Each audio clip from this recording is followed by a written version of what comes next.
Hi guys, I'm Matt Ryan. I'm Jonjo O'Neill. And you're listening to Chris Gordon on Ramblings of a Hellblazer. Now.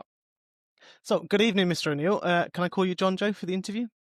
She can, thank you. Yeah. Very Hey, much. how you doing? Yeah, I'm great, thanks. Thanks for joining me for this evening, and it's a great pleasure and honour to have this opportunity. I am the envy of many, many fans at the moment talking to you. But what they don't know is that we're actually conducting this on visual Skype, so we can see each other. I know, yeah. I know, that's, yeah, they'll be even more gutted now. Put on some clothes, Chris. Well, it's, my home is my castle. Chris has a lovely painting behind him there of a forest. The forest, and there's light streaming through. There is. It reminds me of Lord of the Rings. Oh, dear. I can see a nice bookshelf behind you there. Yeah, I've cropped out quite a lot of my background. You've managed to do that, haven't It's a private Skype corner I found. Managed to kind of retain some mystery. Yeah, I've got a nice vision of a wall behind you, but the video's a bonus anyway because I wasn't expecting the video. All right, excellent. Anyway, basically, like I've explained, this is just a few questions, well, more than a few, that have been brought up from the fans of Constantine regarding your appearance on the show. Yes. And yeah, I'd just like to go through some of those questions so we can get some answers and have the fans listen to Gary Bloody Lester and his interpretation of them. Yeah. Cool. So we'll kick it off. So, who or what was it that sparked your interest to become an actor? Who or what? Well, my mum told me when I was a little kid, I used to come back from mass. I was Catholic in Ireland, Yeah. and I would come back from mass on Sundays, and I would get up on this. We had this little table. It's very like a small coffee table type thing. I would get up on this and pretend to be the priest, speaking and all that. Right. So she's convinced that this was my first acting role. I think I just saw the priest on stage, kind of doing his routine, and I thought this was, something I wanted to do. So that was the first signs. But of course, the real catalyst was Bugsy Malone. Or 13, Bugsy Malone. I was Dandy Dan. Love at first sight. Yeah, I fell in love with it. Much like Matt, I went into the musical side of it. Yeah. I was singing, and that was my background. Musicals, and then it's kind of diversified since then. Yeah. Cool. Nice one. I think we're the same sort of era as well because Bugsy Malone was sort of when I was that age, and it was great. Yeah, I saw it on stage a few weeks ago. It was fantastic in London. Wow. I've got to get down there again, down to the West End, and see some good theatre. Oh yeah, some great stuff on. Yeah, cool. So, what role would you love to do one day? What would be your ideal role? Maybe like Rumpelstiltskin. Okay. I'm kind of half joking, full serious. Right. I loved that story when I was a kid, and I think I'd really like to play Rumpelstiltskin. And I've kind of started saying that to people when they ask me because I think it's funny, but also I do like the character as well. In terms of so if you say which character do you want to play, though, that does tend to mean classical character or a character from literature or a classical role. I haven't played Hamlet yet, I'm running out of time, darling. There's plenty of Shakespeare parts I'd love to play, and yeah, there's lots of wonderful plays I'd love to do. Yeah, and for me, it's about people too. It's not just the part, Yeah. It's getting to work with certain actors and certain directors and writers, and there's lots of different things that makes a project worthwhile or exciting. All right. Cool. But yes, the short answer is Rumpelstiltskin. Well, you could have been on Once Upon a Time, and you could have got that instead of No, he must have been in. Yeah. So, what's been your favourite character so far to play? Yeah, present company accepted. Yeah. It was actually my favorite role on screen. All right. For different reasons. But that might be covered in other questions. So my favorite character was probably Mercutio in Romeo and Juliet. Okay. I played that with the Royal Shakespeare Company. I played it on and off for a few years, for nearly 3 years, because we were in rep, a system where you do different performances of different plays, on different evenings. Yeah. That role was kind of in my body and in my head for 2.5, 3 years, and I think it's probably the best thing I've done and the thing I'm proudest of, and I really miss playing it. It was a real, like, just an amazing character, kind of Shakespeare's rock star, and that's kind of what he is, Oh, brilliant. I loved that part, and I'd do anything to get to play it just, for one evening again. Fantastic. I think Shakespeare does have some fantastic parts. Fantastic, yeah. Absolutely brilliant. You can't fault him. Even I say most of today's modern language is based on, phrases from his plays, and just absolutely fantastic. Okay, I've got another. Oh, this is a different one. As you play the guitar, have you ever thought of releasing an album? Yes, I mean, you have to make an album first before you release it. True. But no, it is a dream. Yeah, I have to admit, I've got some songs, and I'd love one day to kind of to do that as a you know a Yeah. rather than of course acting was my kind of first love in that way creatively, but it becomes your job. So music is a pure passion for me. So if it were to be about making an album, it would be purely about for love. But so it's something I do see myself maybe doing one day. Yeah. Right, lovely. That sounds Yeah. cool. It's strange hearing, obviously, like yourself, acting's just a job. It's like any other job that you sort of get into it, and you just sort of it gets to that sort of stage where it is a job. Obviously, you still love what you're doing, but having something different like the guitar as a love and a passion Yeah. take you away from that is sounds really, really interesting. Exactly. Yeah. Exactly. You need a release Yeah, from what it is you do all day, no matter what it is. exactly. This is mine. From sat managing IT projects all day. It's not the most thrilling thing in the world. Where are you now then? I'm in Prestatyn in North Wales, Oh, so I'm not too far from Chester and Liverpool, places like that. So it's not too bad. Matt's not in North Wales, is he? No, South Wales, Swansea. It's from the valleys. Oh, I better not. If I ever get to spoke to Matt, I'll never actually say that to him. My South Wales accent's appalling. Oh dear. Right, did you read the Hellblazer comics to prepare for the role as Gary Lester? His portrayal was different. Was that something you decided? Much? well, yes, I did read the comics, and the first thing I read, however, was Cameron's script, Cameron Welsh, Okay. and that's where it starts and ends, really. Mm-hmm.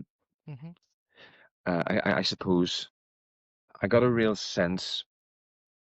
It was a wonderfully self-contained episode. I thought there was like a classical structure to it. It totally could have been a movie. That kind of the feel to it, and I thought Gary's just this. I thought it was a beautiful story, really. Their friendship, his guilt, Yeah.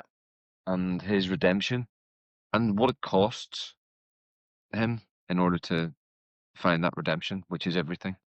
Yeah, And it's the the ultimate sacrifice at the end, isn't it, to find? the ultimate sacrifice, and it's it's something that appears throughout literature and of different movies and in different Bibles, and but I just had a great feeling for it, and I really loved the character, and I was just drawn to his brokenness, his patheticness, and how he just couldn't get it right. And at the same time, there was something about him that I felt like he was one of these characters who didn't have a bad bone in his body. Yeah. You know, not to say that he didn't make mistakes and make awful choices, but it came from damage. Yeah. I mean to say, I really empathized with the character. Yeah, he sort of really means well, didn't he? But Yeah, yeah, and an amazing foil for John's harshness. You know, John can be very cold, and yeah, he can be a right bastard. Let's face it. You know, um, and there's something vulnerable about Gary that I kind of it slotted in really well. I thought the writing was fantastic. I have to say, I love what Cameron did with it. yeah. Um, yeah, and then in terms of the image, I mean, I remember I was in my kitchen here in London, Mm-hmm. and I got the script through, and I had to make a tape for the edition, and of course, then I went into the comics, and kind of you get a real sense of the energy from the comics. You know, that really informed me. His kind of nervous energy, or there's some amazing images that were really useful. Um, yeah, but of course, you know, I don't look like the guy in the comics, so it's just about having a feel for it. Yeah. There was something about, I mean, yeah, I could talk about that all. Yeah. Yeah. Well, the primary source was the episode that Cameron had written. Yeah. But of course, I read the comics and referenced them. Yeah. All right, brilliant. That sounds great. You're right. Those two episodes, they were really they could have stood alone. And you know, I'm not being sycophantic, but your portrayal of Gary Lester was fantastic. The emotion that sort of conveyed in that episode, and the conflict that was all very apparent, and you really worked well with Matt as Constantine in it, and you could see both of you. That it really portrayed so well. The anguish that was there that you just described, it was very apparent, and I think that's probably one of the reasons why you have drawn yourself to these fans and the fans like us so much, is through that. You know, it was a brief, it was 2-episode appearance, but those 2 episodes have hit so home so much because of the performance that you gave. So yeah, that was thank you for that. That's a great performing. So why do you think the Constantine cast and crew have managed to keep such I can't speak, such a tight bond between you when so many other creative families kind of divorce? It seems to be a very unique thing that you guys have all had. That everyone I've spoken to has said how much of a tight knit community, that you're all really good friends on set. I mean, Hillary thinks, you know, she thinks the world of you, and I spoke to her as well. So, Love Hillary. I think it starts from the top. You know, yeah, it starts from the top, from David Goya and Daniel Cerrone, and then your leading man, Matt. Mhm. And you know, these are the people that lead the way, and if you've got people with the right energy and positive energy and genuine love and passion for what they're doing in those positions, it's just infectious. Mhm. And I think the producers were good at employing people that they wanted to work with, that were going to bring positive energy to the project. And Yeah. so, in short, I think it starts from the top, and that energy spreads. But there was definitely a real camaraderie there. Yeah. Maybe it's the long hours. I don't know. Possibly, yeah. I've heard there was some extremely long hours. Yeah. I was only there for a few weeks, but it's God. I was like, God, how does Matt do it? It's yeah. God. Cool. Okay. Next question is about your. You have apparently, believes you've got a fabulous denim shirt, which you've managed to walk on in wardrobe shoots as often as you can. You're not wearing it today. I will say, El. He's not wearing it. Wearing anything? I know, yeah, it's quite off-putting trying to talk to you when you like that. I think El might have tweeted me about this, and I may have sidestepped it. Because it has been a favorite of mine, I have to say. Yes, it is my shirt. Right. And we were looking. It often happens when costume designers, you have a chat with them, because your clothes tend to look most natural on you. Yeah. You know, that they're always going for something that is a mixture between you and the character. You know, so there's something authentic from you, and you know. Yeah. But then sometimes that ends up where you're actually just wearing your own clothes. So I think in Sudan, I was wearing nearly all of my clothes. And there was a necklace that I had actually bought in Atlanta Right. that we were using too. I love that. I love using my own clothes. But that denim shirt is upstairs. Yeah, it's. I think it's on its way out now. Um, but yeah, that indeed was the shirt. Was that the question? It was, yeah, that's what it was. She said she's admitted to having her own for about 20 years as well, so she knows exactly how you feel. Yeah. Yeah, I think I'll do it for a while longer. Cool. This one's going to be funny because I know the meaning of this. The next one, it's also she heard a new expression. She does work in communications. She heard a new expression, which was in passing during a tweet of yours, which she has loved ever since, and that was the bunny boiler. So she wants from yourself, what is the definition of of bunny boiler behaviour? Because she's obviously, you've got a lot of fans out there and a lot of fangirls. And Oh, do you want me to tell you about Bunny Boiler? yeah, go on. Just what describes a bunny boiler to you? It's weird. This is quite weird. I'll tell you one Bunny Boiler behavior. I was in San Francisco.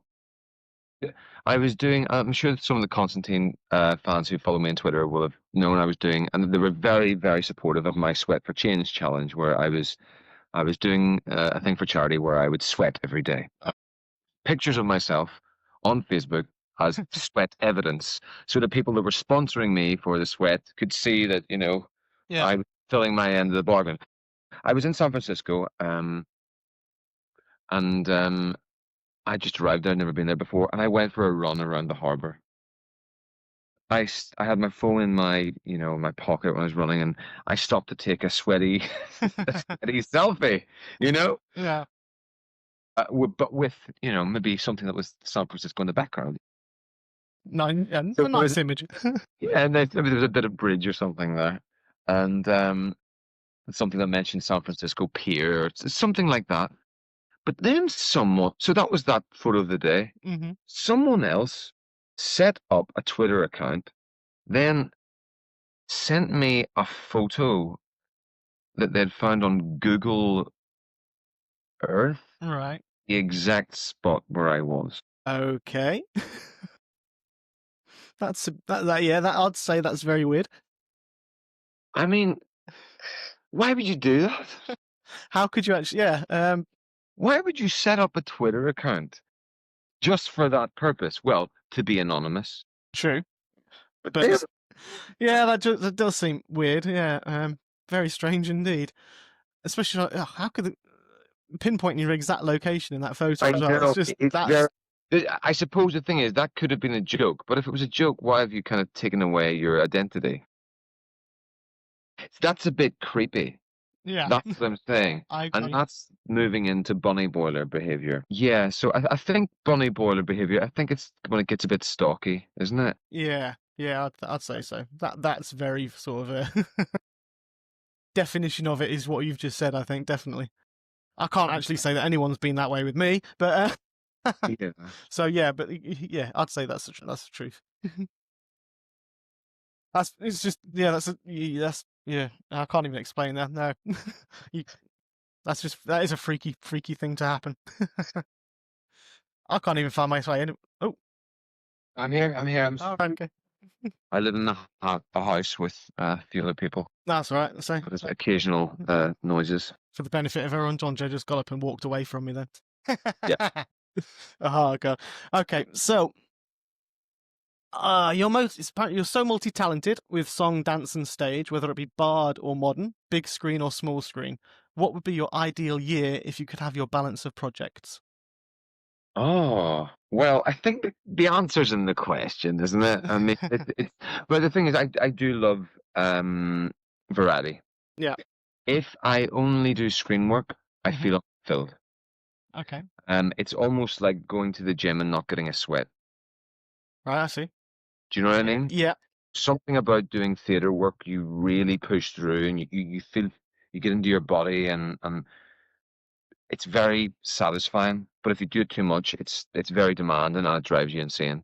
I can imagine. I used to do a little bit of theatre, and it was only tiny school stuff, nothing more, because that's what I wanted to get into. But there's a whole atmosphere about it, so I totally feel you there. It's very intense.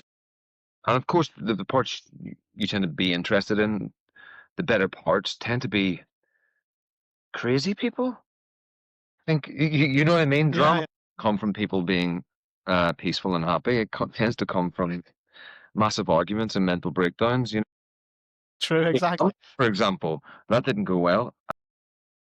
No, so Yeah. if you're playing these characters who are kind of interesting, pictured Mm-hmm.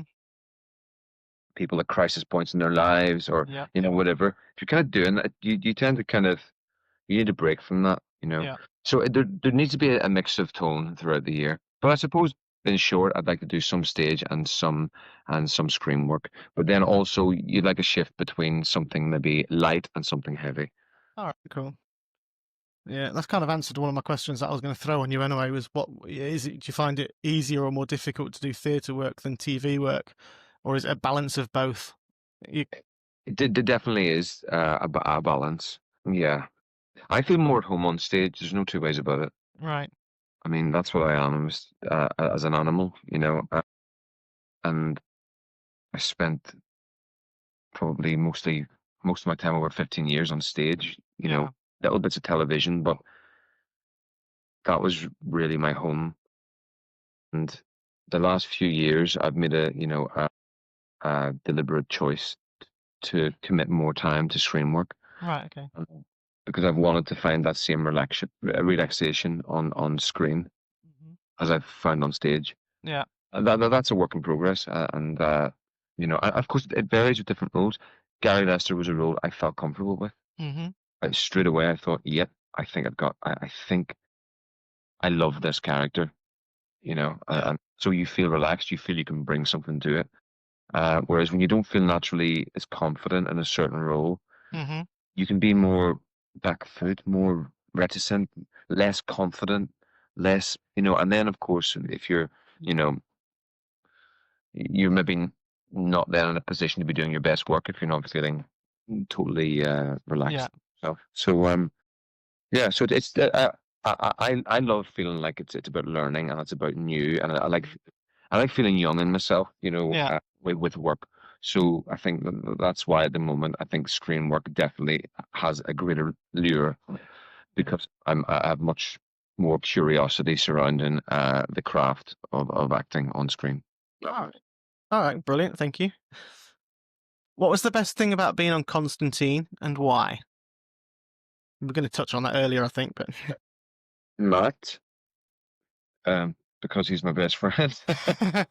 fair enough. That's why. I'll tell you. I mean, doing that scene quite early on, we did the scene in the theater. Yeah. The first scene we filmed was me in bed screaming. We hadn't seen each other for a while, and we went straight into the death scene, and we hadn't really talked to each other. And I was there in Atlanta, and I'd seen him for a bit, and then suddenly I'm in bed, and you just have to go for it, don't you? The director, Yeah. John, said, I think we should go for it, really go for it. Okay. And initially, initially it was going to go fades to black at the end of the fades to black. We still hear his screams. Right. And so it was going to be really hardcore. So I thought, okay, I've just got to go for this here. And that was the first time I'd seen Matt in a while. Yeah. Suddenly I'm in bed, he's holding my hand, and then in between takes, he's got a straw because of these the markings on my face. I couldn't really, so I had a straw, and he was giving me water. We just looked at each other and burst out laughing. I just thought, why did we here? It was Yeah. Very surreal. Yeah. very surreal. Um, and that was great because it just kind of, we just worked together we just picked up where we left off, and just kind of, Mm-hmm. it was just very, very easy. We didn't need to talk about it. Oh, that's really good. Just sorry, just Yeah, and then we were on stage doing that. Of course, we've been on stage together, yeah. playing opposite each other 10 years ago. Right. And there we are on stage with this set all around us. Just, and it felt like it was about time passing, Yeah. and I'd come from far away to find him, as I've done in real life, Yeah. and there was just so many similarities that really enriched it, and made all the emotional world of it so much richer. All right. Brilliant. Yeah. That probably kind of really helped come across anyway. I say from our point of view, we don't know any of that. But it's, it probably really helped sort of make that yes, make that scene more emotional. Then I was just trying to picture now when you're doing a death scene and then just bursting out laughing. It must be quite, and then going straight back to being obviously serious and everything. It's Yeah, yeah, yeah. Right. It was really great. I really enjoyed that. Yeah, it's great that you guys have got that kind of friendship as well, and obviously it probably helped draw you straight back in. I see your episode, seeing straight away Yeah, yeah, them again. yeah, totally. Yeah. Cool. Would you return as? I was going to say, would you return as Constantine? No, that was you. Would you return to Constantine? Yeah. Yeah, wrong man. That's the wrong man to ask. There's so much that could be done with the Gary Lester character. I mean, we saw him in the 2 episodes. He gave everything, and obviously, and died in the series. But of the backstory about Newcastle and Gary being one of John's friends for ages, and the driver for the Newcastle crew, etc. Would you consider doing more if it was renewed and carried on? I would love to. I would love to. Yeah. Yeah, I mean, if the series had carried on, I believe that, the Newcastle flashbacks were lined up, so I was really excited about the prospect of going back. I loved it, get the band back together. I wanted to make a music video, Mucous Membrane, I wanted to, get the wig on for the younger Gary Lester. Awesome. That brings us right into the next one. Then, would you ever think of doing a Mucous Membrane flashback? What would it be like? Totally. Well, me and Matt have talked about this. We've really wanted to, because we both play guitar. Yeah. So we really fancied doing a live gig as Mucous Membrane. Just go around the Comic Con. Yeah. You go down the street, it'll be like the highlight. Guitars out in front of, just surprise everyone. Just turn up and just get the guitars out and play.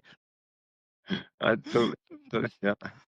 Go behind the sofa or something when you're doing one of these, one of the panels, and just get your wigs on. And as I knock the headset off my head, then like, oh god, yeah, it would. Maybe that's a spin-off. It could be, yeah, very much so. Yeah, follow the mucous membrane as they go on tour. Right. If you ever had to give up the stage, would you be able to? I think I know the answer from the chats we've had. If you did have to give it up, No, I mean I couldn't. But I mean, what would be the reason why I had to give it up? Is there like an asteroid or something, or? It is strange because obviously if you gave up the stage, I don't know the context behind that one because that was one that just came in. But yeah, you're right. I guess if you had to give up the stage, you'd have to give up the whole acting. My flatmate's just come in here. Oh right, okay. Yeah. Oh my god. Sorry, can you keep it down? I'm trying to. Bloody hell. What are you doing now? Oh my god. Okay. Good God. Hey Matt, listeners, Hellblazers, we've got Matt Ryan has just gate crashed this interview. Hey guys, Thank God.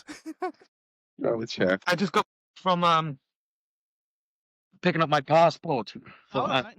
My documents sorted out for Arrow, which I'm going to be doing. You'll be able to see it. Well, they might be able to see it. I was going to ask and say, well, could I put the video up as well? But Cheers, man. that's making me thirsty now. A recreation of that scene, actually. Yeah. Yeah. I've got a drink as well, so cheers. Yes, nice to meet you. What's your name? It's Chris. Chris. Yeah.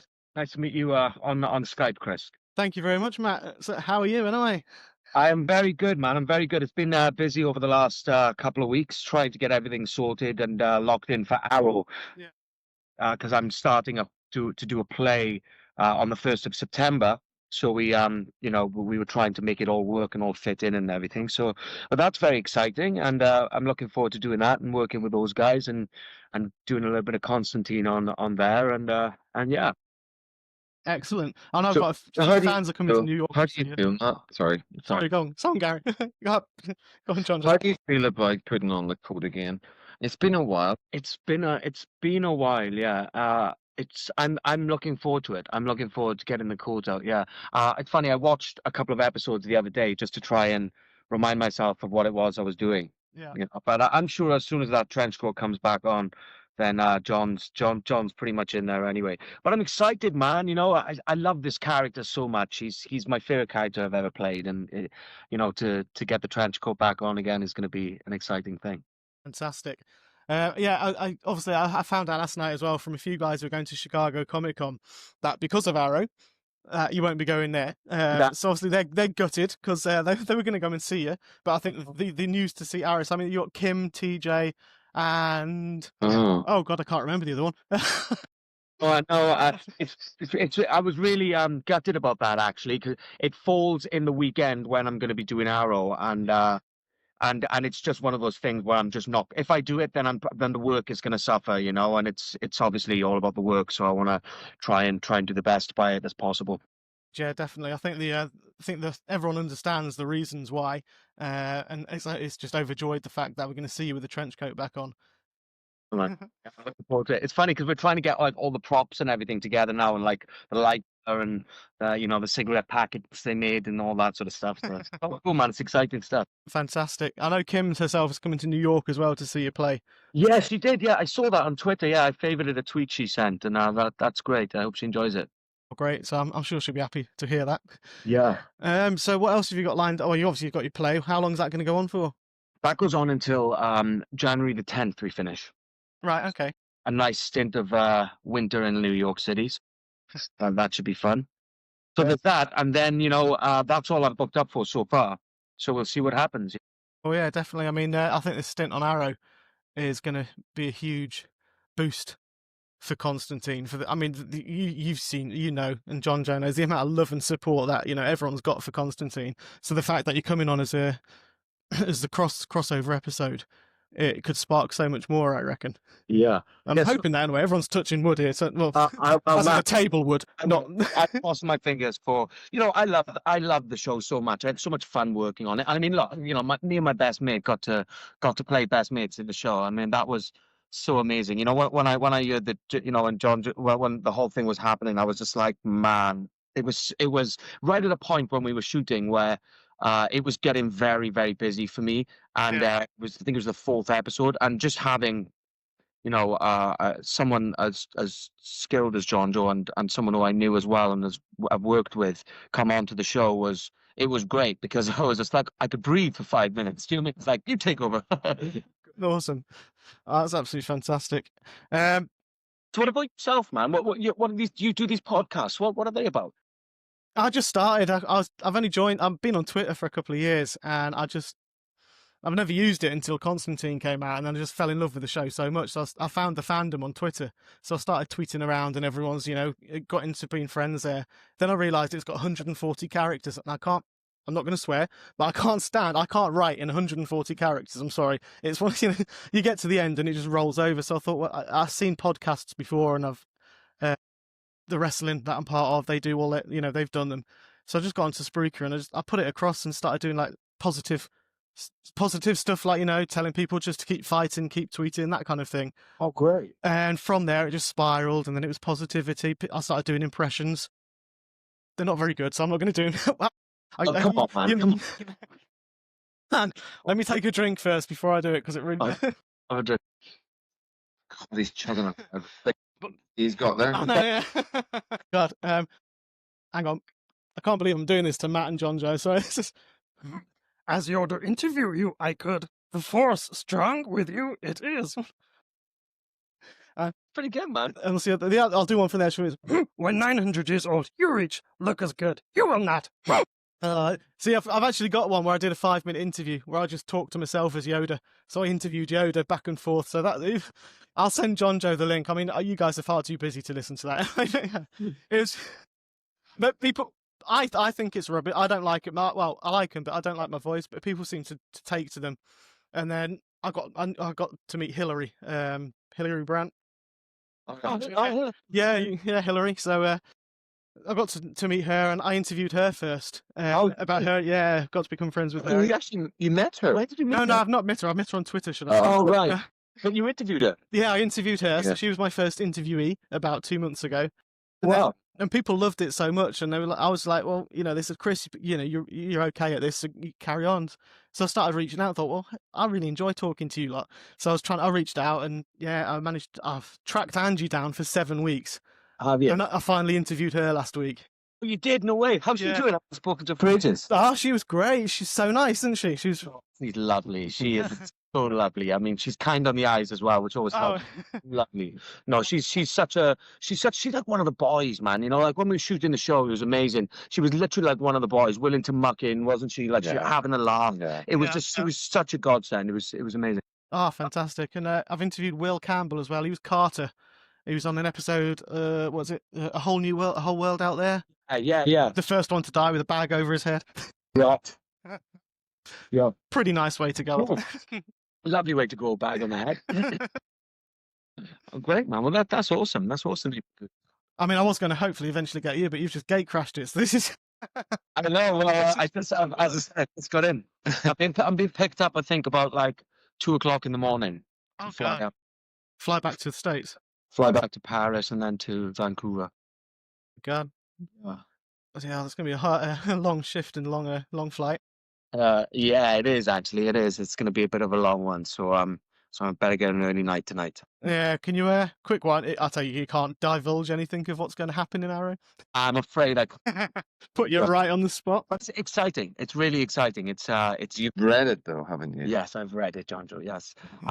Yeah, there was one version, and then having it back. The new version has just come out, and it's good. It's good. Awesome.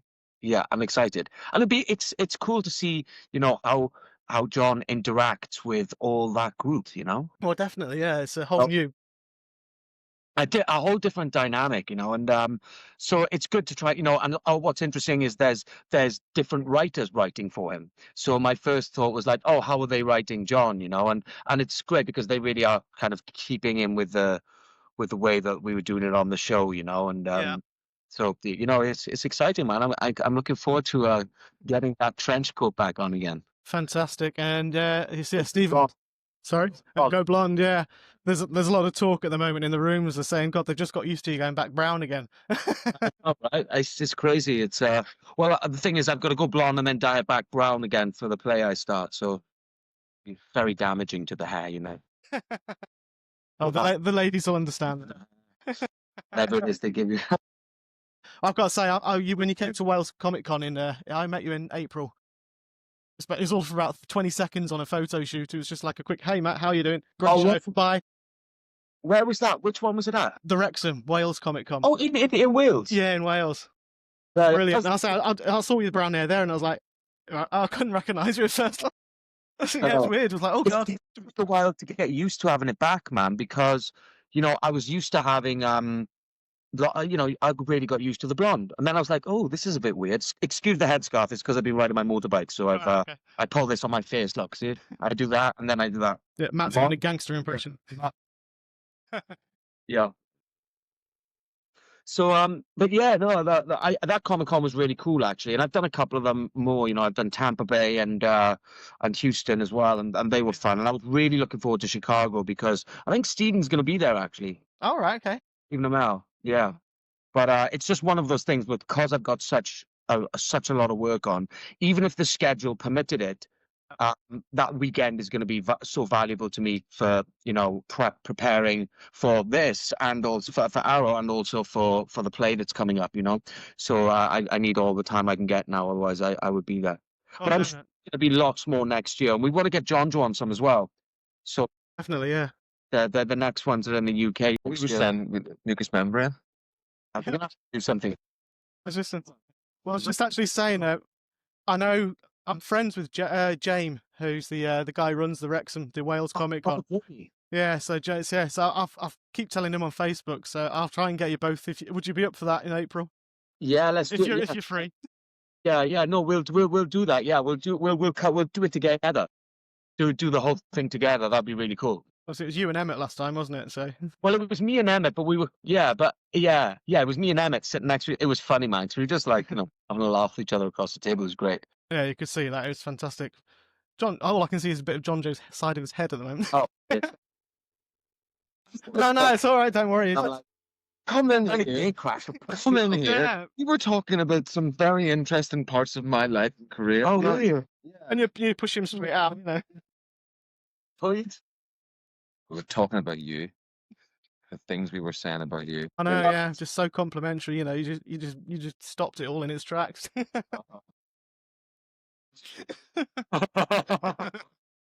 You might have to make the door bigger to get, you know. Sorry, that's for me at the moment because I'm just like over the moon. I can't believe this. Oh, cool. That's brilliant. Anything else you'd like to ask, man, about the So show? I didn't know you were going to be here. I didn't know. Yeah, you stumped me. Okay, look, absolutely. at some point, if you want to get me again, then at some point over the coming months, you know, let's try and fit in a little 10, 15 minutes or something, you know, if you want to do that. That'll be fantastic. Absolutely amazing. And Jonjo's got me details as well, Okay. so I'll let him pass them on to you. But that'll be amazing. I mean, there's God knows how many people would want to ask questions for you. So Yeah. it's brilliant. I say I'm stumped at the moment. All I can ask is things like, you know, the show itself. How did you? See, I can't even think now. It's was it an emotional experience? Obviously, because there was a lot of times when I'll say your interactions with Zed at the time, because there was something Angie mentioned which I just cracked up laughing because I'm so envious of the fact that you were opposite Angie in that, because you're right. I was swooning last week. I've got to admit, I was, you know, all the girls are fangirling over you two. But as a lad or as a bloke, kind of, you know, 39, I'm an old guy. But I was just like, oh God, listening to her talking, it was great. And she was mentioned the shower scene. She obviously wanted to carry on, and she wanted to get her reaction was she wanted to be in a shower, to walk into a shower with Matt. There was some shagging goes on, and then she walks out and goes, "That's enough. Fine, that's it. Fine," and walks off and just leaves it at that because she thought that was perfect for her Zed strength character. How would you react to that then? Interesting, man. It's like, you know, obviously in the comics, in the comics, they pretty much get it on straight away. And then obviously we were drawing that out within the construct of the TV show. And I think that you have to do that. One, you have to build the tension and also keep that kind of sexual tension between them. And I think that a lot of the times you see on TV that as soon as they get together, then it kind of goes flat, doesn't it? Yeah. So Scully. yeah, it's exactly. Yeah, we've got to kind of keep that tension. So for, you know, those dramatic purposes, we kept them apart. But I think that, you know, somewhere down the line, if we had continued, then we would have seen them get together. I think we would have had to, or at least get it on. You know. Yeah, definitely. There was that tension. You could see the sexual tension was in there all the way through, and it was just like, So wouldn't it? Yeah, that's the way it always happens in TV shows. They finally got together, and then so Oh, a dream. Yeah. yeah. And he's like, sweating, and Zed's like, "Are you all right? I touched you. I had a vision. I saw you were dreaming." We're doing some good writing. I know. You know, Yeah. just you know, season 2 material.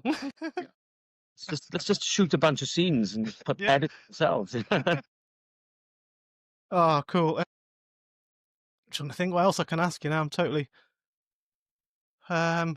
See, this is what happens. See, when you're not a professional, you just get stumped when you get thrown in with something fantastic. Well, I don't know if John just told you about the whole situation of him coming over to Atlanta, and we hadn't really talked to each other for a long time. Have you told him that about how we had the next time we turned around? Yeah, it was so funny, man. Because and sorry to repeat what we've already said, but you know, we just been crossing each other in corridors as he was getting some fit-ins, and I was on the previous episode still. And then next minute, I walk in, I'm like, "Right, are you okay? Great." And he's got all these things in his face, blood everywhere, markings. We hold each other's hand. It's like, and he's like, and then the next minute it's cut. They start to turn the camera around, change the lights for the next shot, and we're like, "Hey, man, all right." And it's like, it was just so funny because it was the first time we'd actually kind of stopped and looked at each other in a long time, wasn't it? Yeah. And it was that episode, I think, is probably one of my favorite experiences in TV, you know,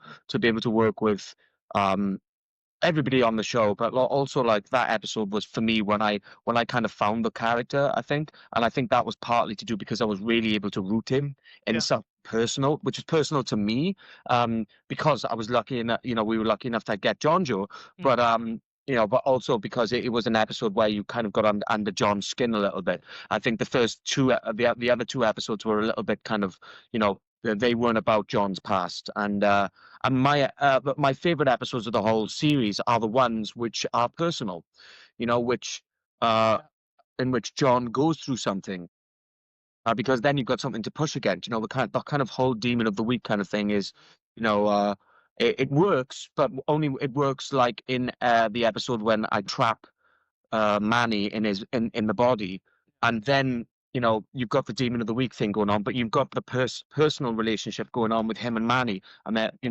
those episodes when those dynamics were working were the best ones. I think they were. Excuse me, they were the best ones and the most enjoyable. But my favorite episodes of the whole thing were episode 9 when I got possessed. I mean, because that's just man, excuse me for That's sweating, all right, go on. enthusiastic, but yeah, it was just so much fun. I mean, it was the hardest episode by far in terms of just energy and workload, but one of the most fun. But then the other one is episode 4, which was A Feast of Friends with Jonjo, and for all those reasons, for me, it really was that place when the show kind of turned a corner for me and catapulted us forward into the rest of the season. Fantastic. That's great to hear that. What was it like being sort of acting like you were possessed as well? I say that was a really, really cracking episode. It was another emotional one where it's just like watching you take that on and just get overcome. Yeah, it was cool, man. I mean, I was like, okay. And what was funny is we were shooting there's that scene when after I put the demon Pazuzu in me, and it's the first time the demon comes out when I push Chaz away and he flies back. It's outside the church, and we were shooting that while we were still shooting episode 8. And I was like, why are we? It was some logistical thing about the location. I was like, I don't even know what this demon is, who he is. Like, I don't know what I'm gonna do. And then we were just like, okay, just roll the cameras, just do something. And I just like, it was in me. You just summoned one of your I just, guys. You send someone up. it was, and from that, I was really glad that we actually did do that, because then I was able to kind of really, it was there. It was there. It was already there without me knowing, really, and it was just good to know that. But it was a great episode. I mean, it was exhausting, because you have to do it so many times, and it was really exhausting. But it was so much fun to do. You get to like really let rip. Yeah. It was great fun, man. Great fun. It was great working with like Claire Vanderboom for episodes 8 and 9 as well. Just a fantastic actress, man. So good, and it was great working with her. I mean, my favorite episodes were the Newcastle bunch. When we had the characters from the DC world as well, like when Emmett was involved, playing Jim Corrigan, and the Newcastle crew coming back, and those were one of my favorite episodes. And I think that we continued doing the show, then we would have introduced a lot more from the DC world and a lot more of the Newcastle crew as well. Yeah, that's what I was saying to Jonjo when I asked if he'd come back, was the fact there's so much backstory to Gary Lester as well. With the whole of the Newcastle, you could take several episodes or even a whole season just on the backs. Take you right back in time. Well, when they were pitching for the season 2, we talked about it, and we were talking about possibly starting season 2 with a flashback to Newcastle. But also as well, like, we came up with the idea after Gary, Gary died, but we don't see him die. So there's one. But we were also thinking of ways Gary can be John's port of call, so to speak, in hell. Yeah. Which he then did become when he turns up as the corpse, when he was in the mirror doing his scratching. He's constantly there in John's mind, and I think that it's a really good motif that to keep on bringing Gary back as a source of John's guilt, because even though like we have Astra as a source of John's guilt, we didn't really experience the Astra the thing that happened with Astra, whereas we did with Gary. Yeah. So that's a lot more personable to the audience. So to keep that motif going and have Gary, popping up and warning him from hell and stuff. But then the great dynamic as well is we don't know if Gary's lying because Gary knows that John betrayed him. So there's this strange kind of dynamic that goes on between the two of them, and that's something we wanted to work on as well going forward with the show. If we the show. Yeah, well, hopefully, that will actually we could still possibly see all that. We'll start with small baby steps at the moment with huge baby steps, should I say? I think like in today's day of television, I think you can never say never. I think that it's funny because Constantine, the way that everything happened on social media and the way that it was cancelled, and then or when we didn't get picked up for the back nine, and then suddenly there was this whole movement on social media, and I think that before then, obviously the networks knew about social media, but we didn't really pay as much attention to it as they do now. I think it's really becoming a huge thing in terms of how people rate their television audiences, and I think that the show and the whole movement that happened for the show has really helped along with that. And we wouldn't have stayed around along. They kept us on till the really last minute, until our contracts were expired. As a result, because in all fairness to NBC, they really did try to give the show the best shot they could. It was just, one of those things that didn't work in terms of numbers wise or whatever the reasons. And then Warner Brothers loved the show and they really were trying to place it. And it's just one of those things that it wasn't able to be placed in time when we all left our contracts. We were released from our contracts. But I think that, you never say never in this day of television. There's so many platforms out there now, so many different channels coming, and Netflix and Hulu and all these things that you never know. The show is such a great hardcore cult following, and I think that to get that kind of following, people are trying to get that kind of following on shows. They're working their asses off to get that, and we've got that already. So and I did say as well to everybody when we finished, I said, if somewhere down the line you decide that you want to pick up the show again, then I would love to do it again, because I've loved working on it so much, and I felt that we still had so far to go, really, in terms of the stories we can tell from the amazing graphic novels and comics and characters we could introduce, and and John, it's like I'm just starting to start to grow, get to play with him a bit, so. Yeah, as I say, when you say bring it back TV series, like they brought back the X-Files after God knows how many years, with Mulder and Scully, who was, they're bordering on a bit old.